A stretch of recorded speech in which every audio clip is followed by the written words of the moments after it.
생존 우선순위 서바이벌 프라이어리티 2025년 11월 30일입니다. 1.25 배속을 보시기 바라고 구독, 좋아요 부탁드립니다. 오늘의 편집 내용 드립니다. 다카이치 총리는 정말 보수 정치인인가? 대만 유사보다 훨씬 심각. 일 안보 뒤흔드는 큰 문제라는 제목으로 프레지던트 온라인에서 11월 29일 보도한 내용입니다. 읽으면서 이해해보는 시간이기도 합니다. 고물가 대책을 호소하는 다카시 내각이 되어도 쌀값은 왜 내려가지 않는 것인가?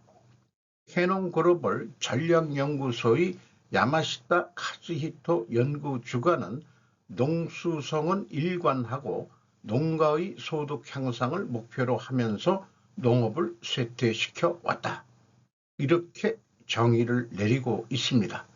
유감스럽게도 다카이치 내각에서도 그 방침이 답습되어 국민의 식량 안전 보장은 위기적인 상황에 놓여 있다. 농가를 돈 버는 것이 사명인가? 스즈키 노리카즈 농수상이 임명되었을 때 다카시 사나의 수상으로부터 있잖아, 돈 벌어, 벌 수 있게 해줘, 벌지 않으면 안 돼, 벌지? 그럼 그리고 잘 부탁해. 딱 잘렸어요. 이것이 총리의 농림수산업의 생각과 기분입니다. 2025년 11월 17일자 TBS 뉴스에서 이렇게 보도가 됐다고 합니다. 농수성은 농가를 돈벌이 시키기 위해서 있는 것 같다. 농성은 농업이라고 하는 업계의 가슴이가 새끼 출장소인 것 같다. 이 가슴이가 새끼라는 것은 그 일본 정가에 주소지가 있는 데 같아요. 그들에게 있어서 국민이나 소비자에게 식량의 안정 공급은 안중에 없다. 이것이 농수성은 물론 자민당뿐 아니라 다른 정당도 포함한 농림적 의원들의 속내다. 농림적이라는 게 신선하네요. 쌀값이 낮을 때 농업계는 대책의 필요성을 호소해 농수성도 거기에 응하지만 쌀값이 비싸 소비자가 곤란해도 농수성은 마켓에는 개입하지 않는다라고 태연하게 대답한다. 원래 목적은 국민에게 식량 공급하는 거 아니냐. 국민에게 식량을 값싸고 안정적으로 공급해야 농이 나라의 책이라고 할 수 있다. 그렇지 않은 이 농업은 일고의 가치가 없다. 전쟁 전 두 번이나 이 농업의 이 관료를 지낸 농정의 대오서 이식으로 다다 아스 시인은 농정의 본류의 사상은 없어져 버렸다고 한탄을 했답니다. 농업이 제 역할을 못하면 수입을 확보한다. 농사가 번창해도 많은 국민을 굶겨 죽이는 것은 본말이 전도된 것이다. 농가를 부유하게 만든 겸업화 진전. 1965년 이후 겸업화의 진전으로 농가 소득은 셀러리맨 소득을 상회하고 추이하고 있다. 이미 농가 소득을 실현한 1999년 만들어진 식량농업 농촌기본법은 식량 안보와 다면적 기능 확보를 목적으로 내걸었다. 그러나 여전히 농림적 의원, 농수성, 제2의 농협의 농정삼각형의 속내가 농가소득 향상임에도 틀림없다. 식량 안보와 다면적 기능 확보라는 명분도 농업보호 유지 확보, 농가소득 향상을 목적으로 한 방편에 불과하다. 농가소득 향상됐는데 농업은 쇠퇴했다. 간반은 식량 안보에 필요한 논농지를 으깨어 왔다. 또 수자원 함량이나 홍수 방지라는 다면적 기능도 논을 논으로 이용해야 발휘할 수 있는데도 논을 논으로 이용하지 않는데 보조금을 주는 간반을 50년이나 계속해 왔다. 이 간반은 농업 생산량, 쌀 생산량을 줄이는 정책을 일컬고 있습니다. 누구를 위해서인가? 영세 겸업농가 유지와 그 거액의 겸업소득을 예금으로 활용하는 제2의 농협 때문이다. 안면의 간판과 실제 정책이 모순된 것이다. 양도구육이라고 해도 좋다. 식량 공급에 필수적인 농지 자원은 택지 등으로의 전형이나 경작 포기로 대량으로 사라지고 있다. 문제인 것은 평장의 우량 농지가 전용되지 않고 있다는 것이다. 점이다. 이로써 농가는 막대한 이익을 얻었다. 그것을 예금으로써 월스트리트에서 활용한 제2의 농협의 융성을 가져왔다. 농정이야말로 전립위기 사태. 모국의 해상 봉쇄로 인해 시레인이 파괴돼 식량 수입이 끊길 경우 어느 쪽을 택할 것인가? 농업에 대해 배웠으면 좋겠다. 국민이 농업을 모르는 것이 농업보호를 늘리고 싶어하는 사람들에게 이용된다.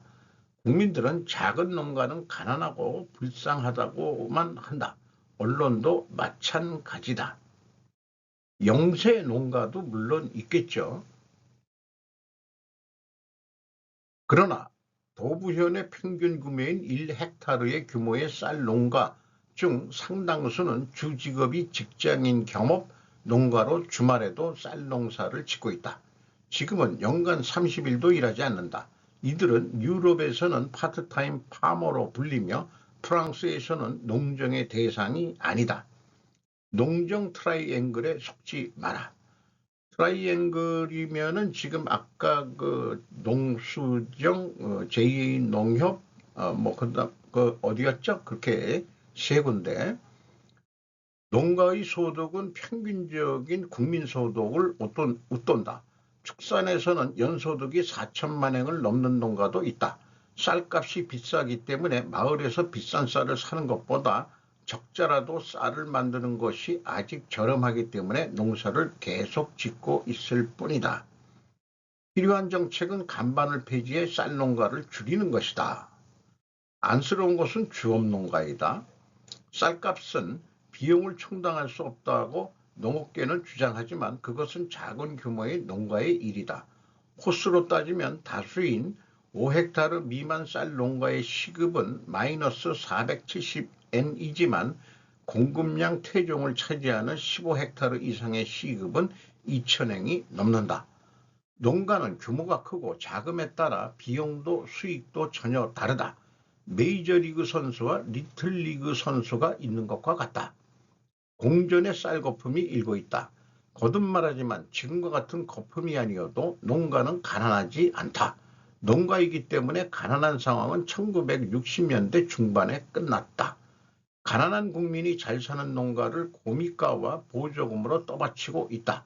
농업기득권층이 추진하는 농가소득 향상 농정에서 국민 식량 공급을 실현하는 농정으로 돌아가야 한다. 댓글이 또 나름대로 잘 알고 있는 사람이 좀 쓴 것 같습니다. 여기에서도 언급된 것은 자민당의 장기 집권이 일으킨 여러 가지 문제 중에서 이것을 중장기적으로 임하지 않으면 안 되는 문제라고 또 지적을 하겠네요. 저도 이런 글을 읽어가지고 자민당의 그 주요 지지 표들이 농림적이라고 그렇게 또 저도 인식을 하게 되었습니다. 쌀농가 미안해요. 사과하고 쌀 팔아. 농기구 절세대책 2천만 행 콤바인 2년 기다려.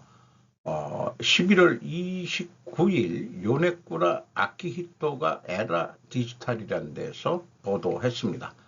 햅쌀 가격 급등으로 쌀농가는 이익이 많을 것이다. 하지만 의외로 들뜬 얼굴이다. 소비자들이 쌀을 사들이는 것을 피부로 느끼기 때문이다. 이렇게 비싸져서 미안해요.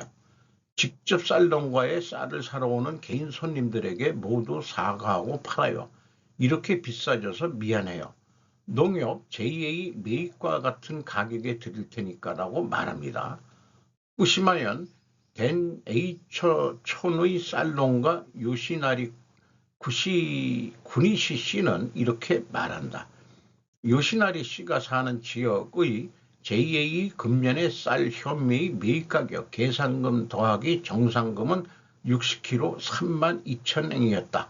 그것보다 싸게 파는 것은 페어가 아니고 옛날부터의 교제도 있어서 할 수 없다. 요시나리 씨. 1999년 제정된 식량농업 농촌기본법에 따라 기존의 식량관리 제도에서 벗어나 농산물 가격을 시장에 맡기는 방향으로 전환했을 것이기 때문이다. 하지만 실제로는 쌀의 가격은 JA의 매입 가격에 묶여 있다. 2023년까지의 10년간 전국적인 매입 가격은 대략 60kg 12,000엔에서 16,000엔 사이에서 추이, 생산 코스트는 통 15,000원에서 16,000엔이었기 때문에 대부분의 쌀 농가는 채산이 맞지 않는 상태에 빠져 있었다. 농가는 쌀을 만드는 것을 점점 그만두었습니다. 주문 세도로 인해 콤바인이 2년 대기, 게다가 올해는 전술한 바와 같이 60kg 32,000엔, 올해의 매입 가격은 매우 비쌌다. 농기구를 살 수도 있다. 소득이 늘어나면 납세액도 늘어나지만 설비 투자를 하면 소득을 압축할 수 있다. 올해는 절세 대책을 겸해 농기계를 구입하는 농가가 많다고 한다. 이렇게 또 소개를 하고 있습니다. 쌀 농가도 생활자, 지금 쌀값 이상. 그럼 요시나리 씨 등 쌀 농가도 크게 기뻐하고 있는가 하면 사태는 그렇게 단순하지도 않다고 한다. 지금의 쌀의 가격은 비정상입니다. 라고 요시나리 씨는 반복해 말한다. 가장 우려되는 것은 서민들의 경제 사정과 쌀값 폭등에 따른 소비자 이탈이다. 내년 쌀값 떨어진다. 요시나리 씨는 냉정하게 이렇게 말한다. 지금의 매입 가격이 계속된다고 생각하면 혼날 일입니다. 내년 가격은 떨어질 것입니다. 저는 60kg에 2만엔이라도 살 수 있도록 비용을 절감한 영농 계획을 세우고 있습니다. 60kg 2만엔을 조금 전에 계산을 적용하면 시장에서 늘어선 신참은 5kg 약 3,330엔이라고 하는 계산이 된다. 우리나라는 5kg짜리가 없는 것 같더라고요. 그 마트에 가도 10kg가 기본인데, 요거를 10kg 더블로 본다면은 6,000엔인데, 그럼 6만 원 아닙니까? 우리나라 그 10kg짜리는 6만 엔이 아니고 한참 밑인 것 같아요. 좋은 쌀이 글쎄요, 우리가 좀 더 싼 것 같습니다. 한참이나. 쌀 농가의 간절한 바람은 지금 쌀 농가의 평균 연령은 70세가 넘는다. 저도 66세예요. 내년 봄부터 아들에게 서서히 계승해 갑니다만 쌀 농사가 제대로 수입을 얻을 수 있는 직업이 아니면 후계자는 잘하지 않는다. 농가의 본심은 가능하면 2만엔을 조금 넣는 정도였으면 좋겠다. 내년 쌀의 가격은 과연 어떻게 움직일 것인가? 쌀 농가도 소비자도 가격에 농락되는 나날은 아직 계속되고 있다. 그래서 이런 작은 콤바인 이런 것들이 이제 그 일본에서 노동력이 안 들어가면서 이렇게 그 적은 인원들이 농사를 질 수 있게 된 그 또 주 원인이죠. 자민당 표는 주로 농민들에게서 나온다는 현실이 제약일 것이다. 또한 제2의 한국의 농협과 같은 농가의 금융을 장악하고 있어 영향력을 행사하기 때문에도 이런 그 정책이 지금 이렇게 됐다 이런 얘기를 하고 있네요. 지금 우리나라 국민들이 쌀을 살면서 쌀값이 비싸다 뭐 이런 아우성은 없는 것 같으니까 그나마 우리나라 쌀 농정은 일본보다는 잘하고 있다. 이렇게도 생각이 들어가네요. 글로벌 최약체 통화가 된 원화 11월 절하 폭 42개국 중 가장 컸다. 최원정 조선비저 11월 29일 원화 절하율 3.1%로 1위, 2위는 대만. 미 달러와 강세의 해외 주식 투자 열풍까지 국내 증시에선 외국인이 주식 내다 팔아. 미 달러화가 외국 통화 대비 강세를 보이는 상황에서 국내 투자자가 해외 주식 투자를 확대한 것이 원화 가치 하락을 이끌고 있다. 구인철 경제부총리 겸 기획재정부 장관이 국민연금 동원까지 시사했지만 원화 가치 하락 흐름이 잡히지 않고 있다. 엔화 가치 1.4% 떨어질 때 원화는 3.1% 하락했다. 29일 한국은행에 따르면 원달러 환율은 이달 말 마지막 거래일인 28일 전날보다 5.7원 오른 1470원 60전에 거래를 마쳤다. 환율 상승은 곧 원화 가치 하락을 뜻한다. 11월 한 달간 원화 가치는 3.1% 46원 20전이 절하됐다. 해외 주식 투자 급증 역량, 국내 증시에선 외국인 떠나 해외 주식을 사기 위해 원화를 달러로 환전하는 수요가 원화 가치를 끌어내리고 있는 것이다. 달러 수요가 많으니까 사자는 사람이 많으니까는 비싸진다는 얘기죠. 원 환율이 오른다. 이렇게는 이제 표현하고 있는 거네요. 한국 예탁결제원 증권정보 포털에 따르면 개인 투자자들은 이달 3일부터 27일까지 미국 주식을 59억 3,442만 달러 순매수했다. 작년 11월 순매수 금액 12억 7,900만 달러의 4.6배다. 서학개미들은 엔비디아, 알파벳 등 기술주를 대거 사들인 것으로 나타났다. 국내 증시에서는 외국인 투자자가 주식을 매도하고 있다. 이들 역시 외환시장에서 원화를 팔고 달러를 가져가기 때문에 환율 상승의 원인이 된다. 이달 3일에서 28일 외국인은 코스피 시장에서 몇조 4,112억 원을 순매도했다. 월간 외국인 매도 금액으로는 역대 최대다. 이 기간 코스피는 얼마 또 떨어졌죠? 정부 환율 사자협의체 구성 구체적인 조치 있어야 흐름 바꿀 수 있어.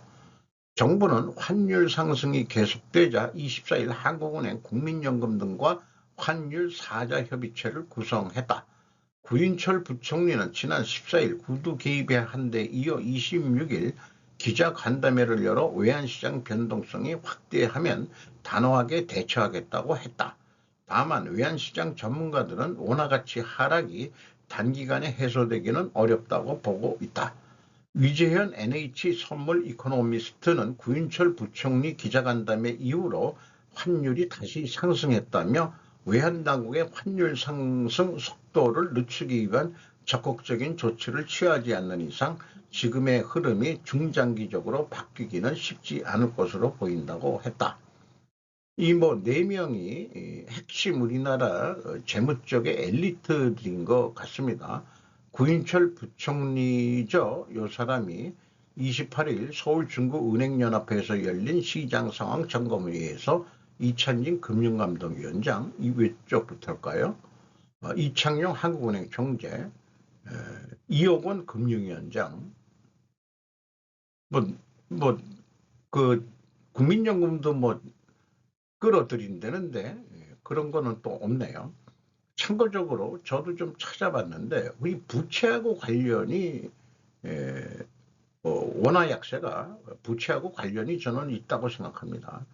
현재 정부 부채 1212조 원, GDP의 47.2% 수준, 지자체 공공기관 포함해서 부채는 1673조 3천억 원, 2022년도 2분기 가계부채는 1952.8조 원, GDP 대비 186.5%로 지금 위험 상태입니다. 일반 기업은 부채 비율이, 이자 부채 비율이 50%만 먹어도 경영권을 뺏기는데 이게 지금 소득 대비 186.5%면은 가계에 대해서 소득 대비, 이건 소득 대비죠. 자산 대비로 따지면 개인도 그렇게 되진 않겠습니다만은 이건 GDP 대비 이것만 하더라도 이거는 위험 상태 신호다. 이렇게 또 좀 비유를 해볼 수 있겠습니다. 그래서 그런지 외국 주식 투자한다고 환율이 그렇게 오르냐? 그게 아니다라고 또 지금 또 비판 뉴스가 나왔습니다. 원화가 폭락 서학개미 탓으로 돌리는 정부, 개인 외환거래 비중은 0.4% 불과. 김병옥 뉴데일리에서 11월 29일입니다. 서학개미 11월 1 순매수액 3억 달러 남짓. 한은 집계 외환시장 하루 거래 규모 689억 달러의 0.43%. 서학개미 책임론 근거 없어 구조적 요인 해소해야. 690억 달러 대 3억 달러 체급이 다르다. 그러니까 메이저리그 아까 그 쌀값의 메이저리그하고 마이너리그하고의 그 차이 같이 좀 비유도 해보게 되네요. 한국은행이 발표한 2024년 중 외환은행의 외환거래 동행에 따르면 지난해 외국한 은행의 하루 평균 외환거래 규모는 689억 6천만 달러, 약 96조 5천억 원으로 집계됐다. 이는 2008년 통계 개편 이후 역대 최대 규모다. 반면 예탁결제원 증권정보 포털에 따르면 이달 11월 들어 국내 투자자의 미국 주식 순매수 결제액은 약 59억 3,442만 달러다. 이를 영업일 약 20일 기준으로 환산하면 하루 평균 순매수 규모는 약 2억 9,600만 달러 수준밖에는 안 된다. 현물은 좁혀봐도 비중 1%대, 진짜 큰 손은 따로 있다. 9시 병력 현상은 팩트지만 환율 주범은 핑계다. 전문가들은 당국의 진단이 타이밍과 추세를 혼동하고 있다고 꼬집었다. 증권가 관계자는 지금의 환율 급등은 거대한 대미 투자와 한미 금리 역전, 기관들의 외환 수요 등 잠깐만 실례하겠습니다. 거시적 요인이 만든 결과라고 분석했다. 그 미국 투자를 위해서 우리가 달러가 부족하면 결국 그 정부가 또 그 달러를 그 구하기 위해서 국채 발행도 해야 되고 이런 등등을 하게 되니까 또 금리 역전인데 우리나라 계속 동결인데 금리가 아직 그 미국이 우리보다는 높죠. 그런 거 기관들의 외환 수요 이런 거까지 이런 거지 개미가 무슨 죄가 있냐 이런 얘기입니다. 환율 1,500원을 막지 못한 정책적 책임을 왜 개미들의 비용으로 떠안는지 의문스럽다. 그래놓고 활짝 웃는 구윤철이 가뜩이나 그러면은 믿게 보이네요. 베네수엘라 대통령과 전화통화 트럼프 이달 하순 미 보도 지지통신 외신부 11월 29일입니다. 미 일간 뉴욕타임즈는 28일 트럼프 대통령이 이달 하순에 남미 베네수엘라의 마두로 대통령과 전화회담을 하고 있었다고 보도했다. 미군이 베네수엘라 공격을 준비하고 있는 것으로 알려진 가운데 양측의 대면 회담 가능성에 대해 협의한 것으로 알려졌으나 긴장 완화의 실마리를 발견됐는지는 불분명하다. 전화회담에는 루비오 미 국무장관도 동석했다고 한다. 두 정부는 지금까지 전화통화를 공개하지 않고 있다. 미군은 9월 이후 카브리해 동태평양에서 베네수엘라 등을 출항하는 것으로 알려진 마약 미수선에 대한 공격을 거듭해 왔다. 11월부터는 항공모함 제너드 포드 등의 함정을 카브리해에 전개해 베네수엘라를 위협. 트럼프 씨는 베네수엘라의 지상 공격을 곧 개시한다라고 주장하고 있다. 며칠 안에 신단계 미 베네수엘라 작전 로이터 보도 지지통신 외신부 요거는 11월 23일 전에 거를 가져왔습니다. 비밀 작전으로 시작될 가능성이 높다고 한다. 중앙정보국 CIA는 로이터의 취재에 코멘트를 거부했다.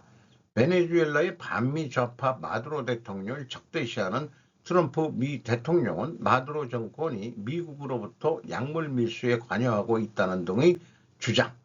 로이터는 트럼프가 작전 실행에 대해 최종 결정을 내렸는지는 불분명하다면서 검토 중인 선택지에는 정권 전복 시도도 포함되어 있다고 전했다.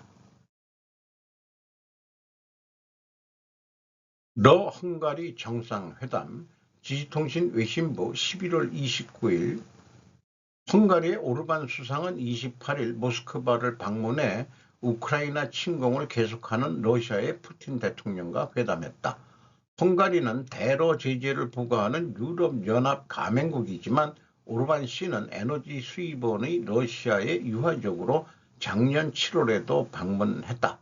러시아직 발표에 의하면 푸틴 씨는 회담 모두 헝가리의 수도 부다페스트의 미러 정상회담이 가능하게 되면 대단히 기쁘다라고 표명.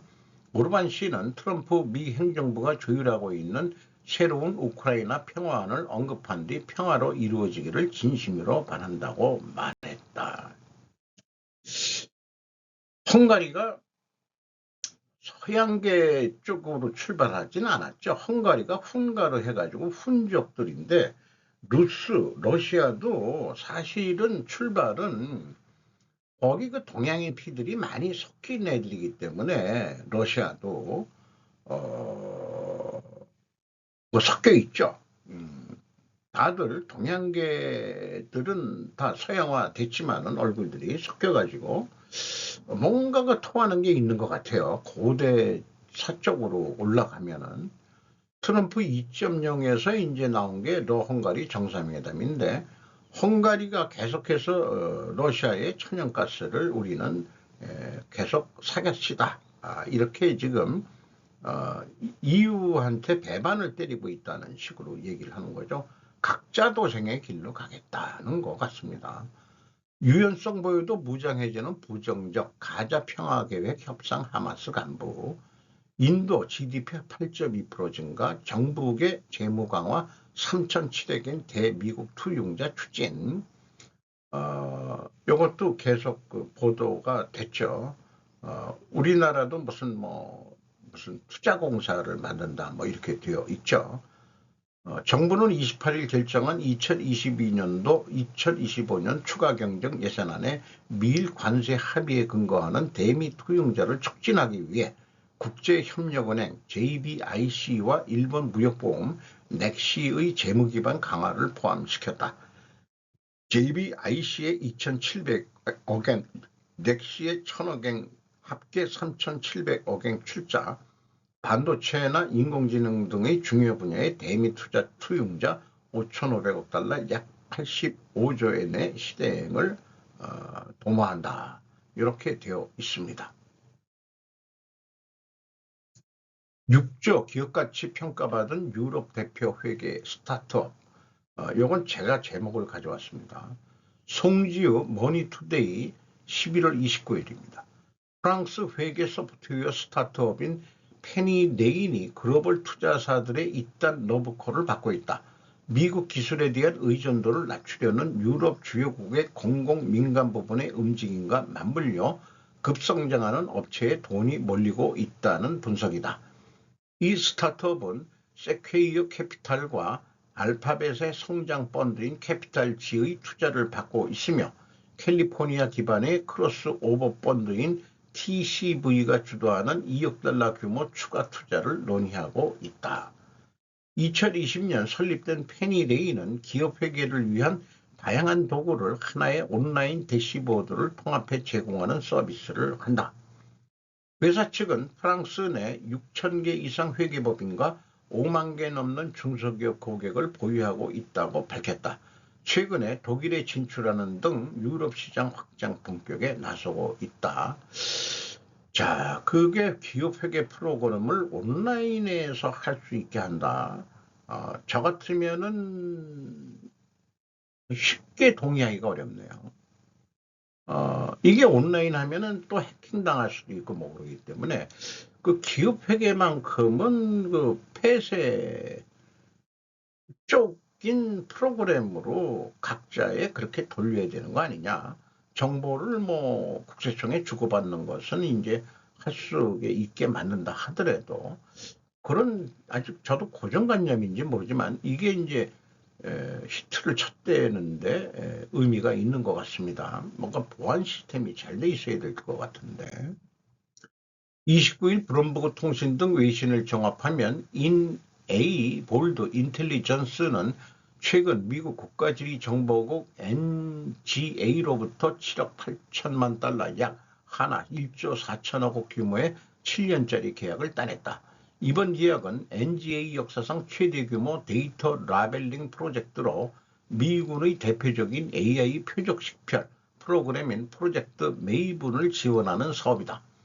위성 항공 이미지를 바탕으로 비행기와 탱크, 선박, 사람 등 객체를 정밀하게 표시하고 라벨링하는 작업이 핵심이다. 여기서 수집한 데이터는 컴퓨터 비전 기반의 군사 AI 시스템을 학습시키는 데 사용된다. 이번 수주로 인에이블 인텔리전스가 국방정보기관용 AI 데이터 운영 분야의 핵심 플레이어로 부상했다고 블룸버그는 평가했다. 회사 규모보다 전문성과 다양한 인재 구성이 국가안보기술 분야에서 경쟁력을 가질 수 있음을 보여주는 대표적인 사례라고 짚었다. 직원 10명 중 6명 우영우 닮은 천재들 메타 꺾고 1조 계약 따냈다. 이게 원래 제목이었습니다. 잡혀 있는 사람이 코딩 더 잘할까? 피터 칸트 인에이블 인텔리전스 CEO는 자폐증 환자를 사이버 인텔리전스 업무에 채용하는 이스라엘 프로그램을 읽고 크게 영감을 받아 회사를 설립했다며 자폐 스펙트럼 인재들은 집중력과 패턴 인식, 퍼즐 해결 능력이 탁월해 AI 알고리즘을 훈련하는 반복적이고 세밀한 작업에 적합하다고 말했다. 또 자폐증 환자들이 일할 수 있는 분야가 또 이렇게 있는 거군요. 직장이라면 반드시 알아야 할 필수템 IRP 연금저축 파헤치기. 엔페이 머니 스토리 11월 26일자를 가져왔습니다. 연금저축은 누구나 가입 가능하지만 IRP는 소득이 있어야 가입할 수 있어요. IRP 연금저축은 연 최대 900만원 납입 시 148만원까지 세액공제를 받을 수 있어요. 투자 수익에 대한 세금을 55세 이후로 미뤄주는 과세이면 혜택도 제공해요. 고령화 시대, 은퇴 후 30년 이상의 삶을 준비하는 우리에게 노후자금 마련은 생존을 위한 필수 과제가 되었습니다. 국민연금은 점차 불안해지고 급여 통장을 스쳐 지나가는 세금은 아깝기만 합니다. 당장 써야 할 돈이 많은 현실 때문에 먼 미래의 노후를 위한 저축은 늘 뒷전으로 밀리기 십상입니다. 이런 고민을 해결해 줄 핵심 상품이 바로 IRP, 개인형 퇴직연금과 연금저축입니다. 그래서 IRP와 연금저축의 가입 조건 차이를 이렇게 소개를 하고 있고요. 두 상품은 모두 만 55세 이후부터 연금 형태로 수령 10년 이상을 할 수 있다고 소개를 하고 자세한 내용은 요거를 보라고 네이버에서 소개를 했네요.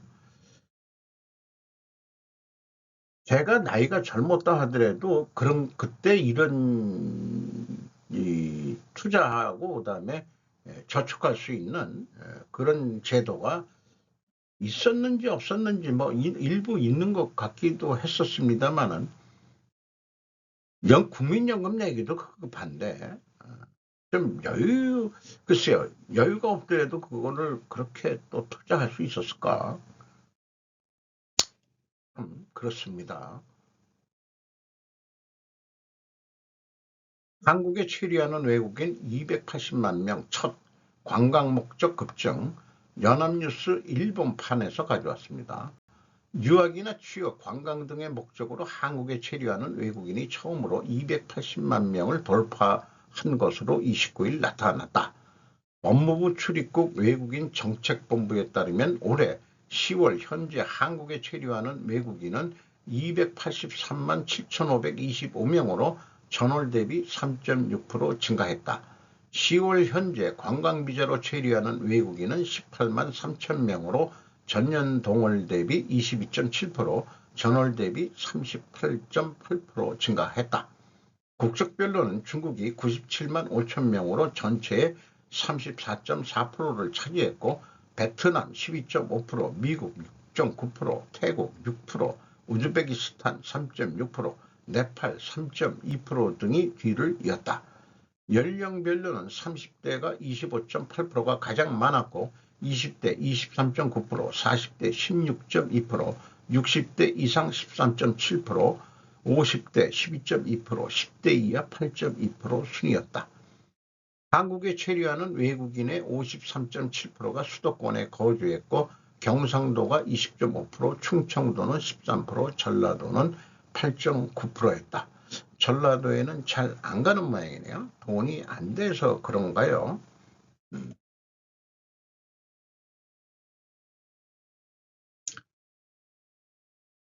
중러죠.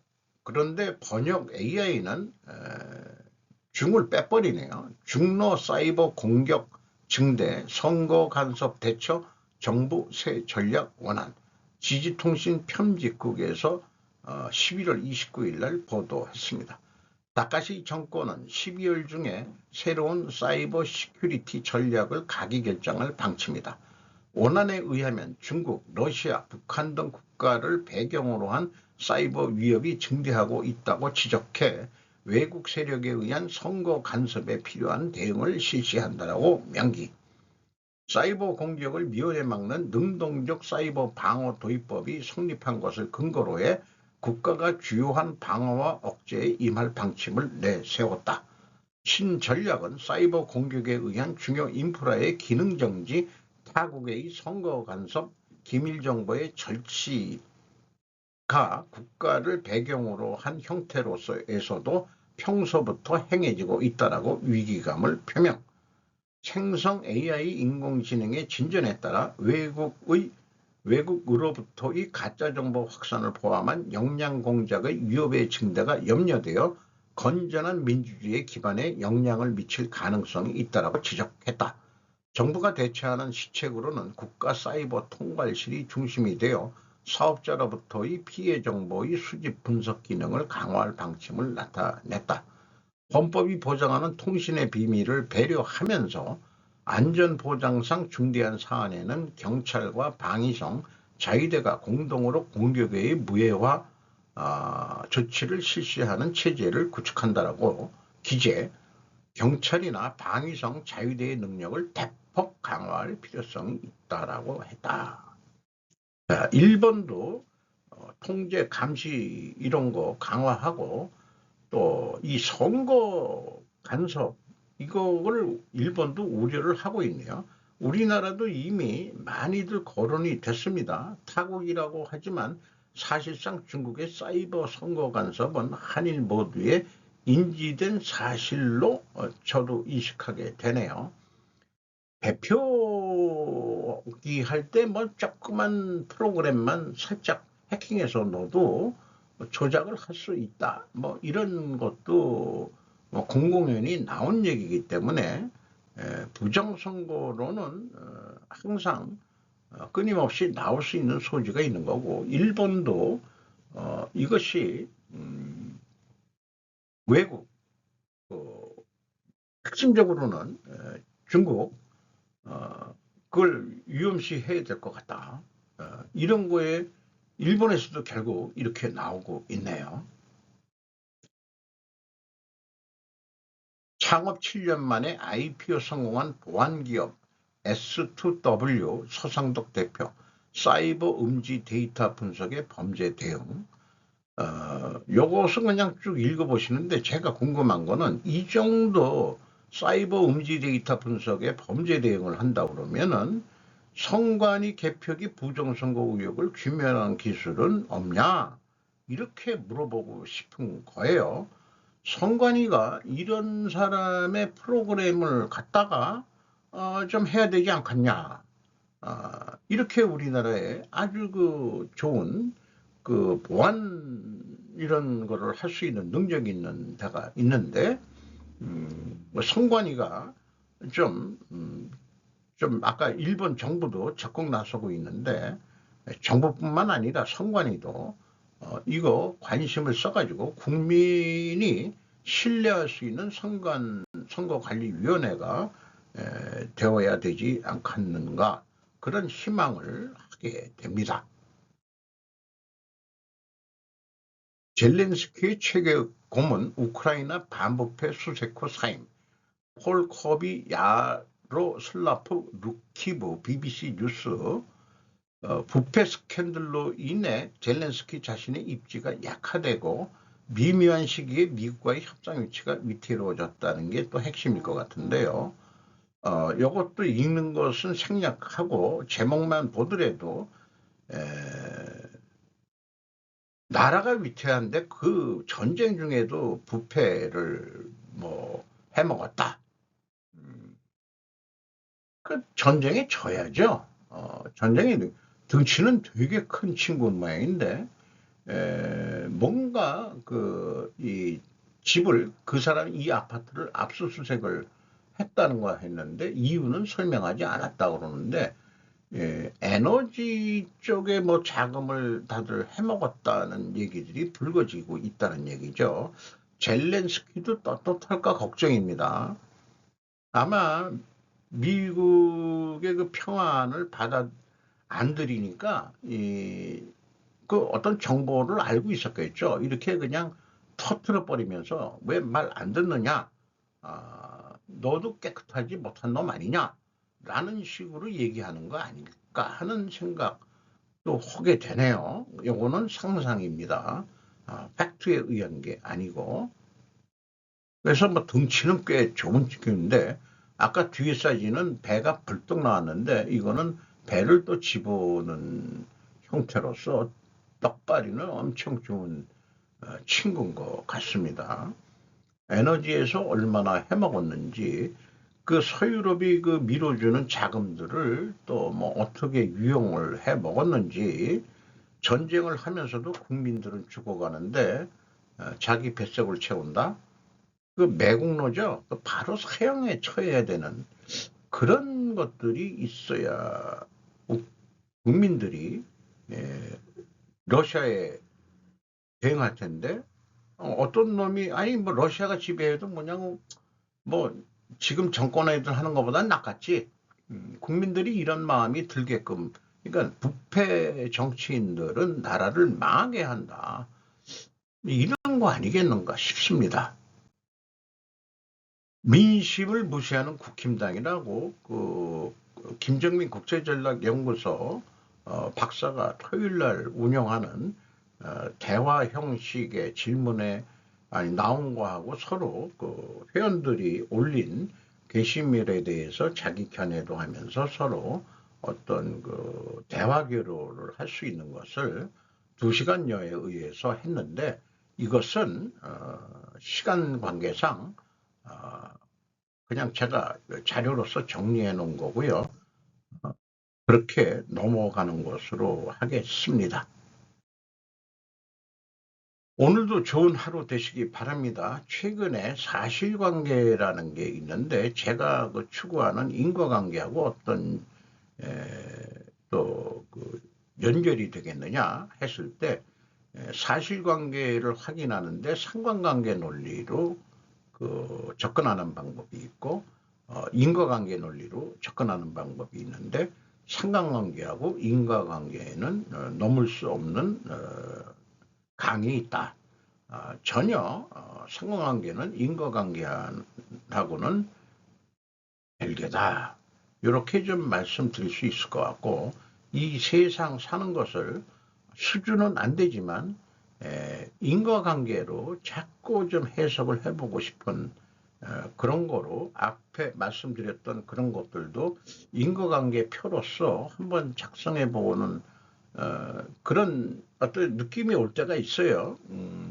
그런 것들은 또 그렇게 정리를 해서 우리 그 살아가는 이 생존을 위한 그런 거에 좀 정리를 해보고 싶은 그런 희망사항들로 이 늑다리가 소위를 하고 있습니다.